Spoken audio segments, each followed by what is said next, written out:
Nah, di sini saya Natasha Sendari akan menjelaskan tentang organ jantung. Jantung adalah pompa utama dalam sistem peredaran darah yang terletak di rongga dada sebelah kiri. Nah, organ jantung itu memiliki 4 ruang. Yang pertama serambi kanan, dan serambi kiri. Dan yang kedua ada bilik kanan dan bilik kiri. Fungsi utama dari organ jantung yang pertama adalah memompa darah kotor ke paru-paru untuk memberikan oksigen, dan yang kedua memompa darah bersih ke seluruh tubuh. Kami di sini akan menjelaskan tentang komponen darah. Yang pertama akan dibahas oleh Kayla. Yang pertama ada plasma darah 55%. Karakteristiknya berwarna kuning pucat berupa cairan. Fungsinya untuk mengangkut nutrisi, hormon, protein, sisa metabolisme, dan sebagai tekanan osmotik darah. Yang kedua ada sel darah, yaitu 45%. Yang pertama ada sel darah merah atau eritrosit. Karakteristiknya tidak berinti, berbentuk cakram bikonkav, berwarna merah karena hemoglobin, berfungsi untuk mengangkut oksigen dan CO2. Selanjutnya akan dijelaskan oleh Iskaun. Selanjutnya ada sel darah putih atau leukosit.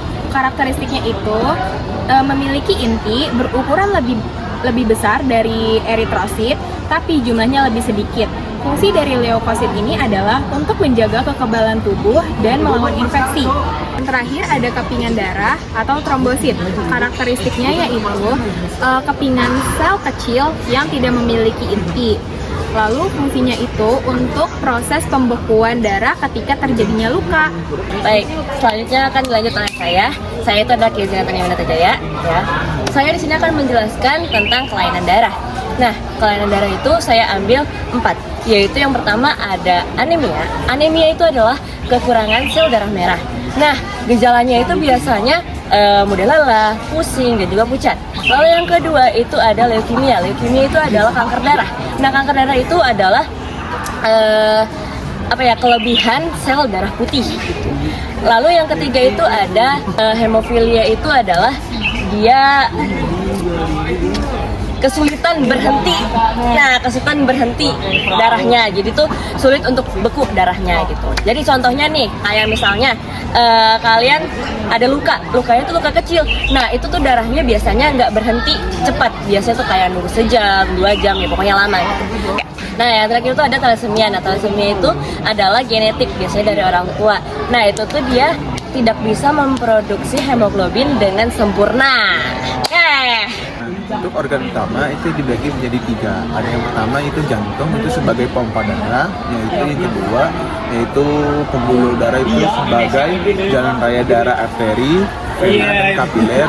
Lalu yang ketiga yaitu darah itu diibaratkan sebagai kendaraan darah. Tips agar bisa jantungnya bisa sehat yaitu yang pertama itu makan makanan yang sehat seperti sayur dan buah-buahan.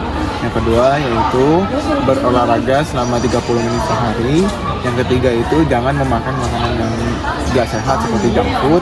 Yang keempat itu jangan kelola stres dan juga banyak istirahat. Yang kelima itu harus rutin cek kesehatan.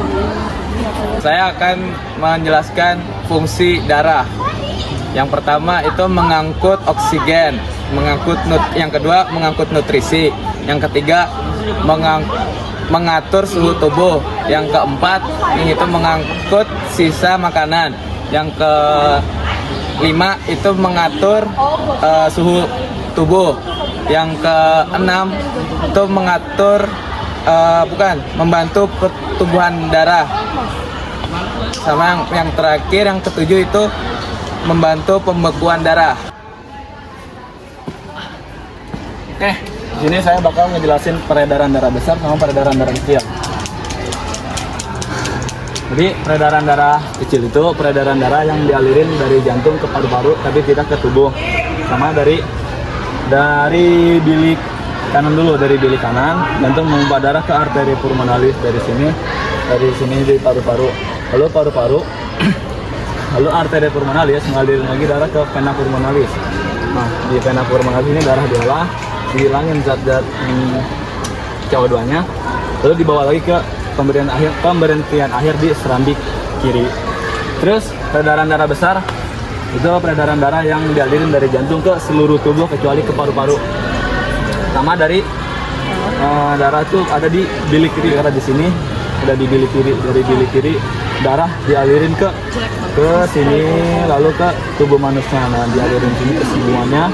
Lalu karena di sini darah-darah yang mengandung O2-nya udah habis, karena sisa darah-darah CO2, lalu dialirin lagi ke sini, balik ke serambi kiri. Lalu dari serambi kiri dipompa ke sini, dihilangkan zat-zat sisa metabolisme, yaitu zat-zat yang udah nggak penting lah. Lalu dialirin lagi ke sini, lalu tiba di pemberian akhir di bilik kanan, dan begitulah seterusnya. Oke, di sini kita bakal ngejelasin gimana darah tuh mengalir di tubuh kita. Pertama tuh dari paru-paru dipompa oleh jantung, darah mengalir ke seluruh tubuh. Lalu dari seluruh tubuh darah-darah hasil O2 tadi berubah jadi darah CO2 karena sisa. Lalu darah-darah sisa itu dipompa ke jantung lagi, dinaikin ke jantung. Nah, dipompa ke jantung, naik ke arteri pulmonalis, darah-darah kotor nih. Lalu darah-darah kotor ini diolah di sini, dinetralkan, dihilangkan zat-zat sisa metabolisme, darah-darah CO2-nya. Lalu dari situ dari paru-paru sini, lalu dialirkan lagi ke jantung. Kenapa itu ada kesalahan teknis, Pak? Dari darah yang biru tadi dari jantung dipompa ke arteri pulmonalis. Di sini dihilangkan zat-zat metabolismenya, zat CO2, lalu dialirin lagi dari paru-paru ke vena pulmonalis.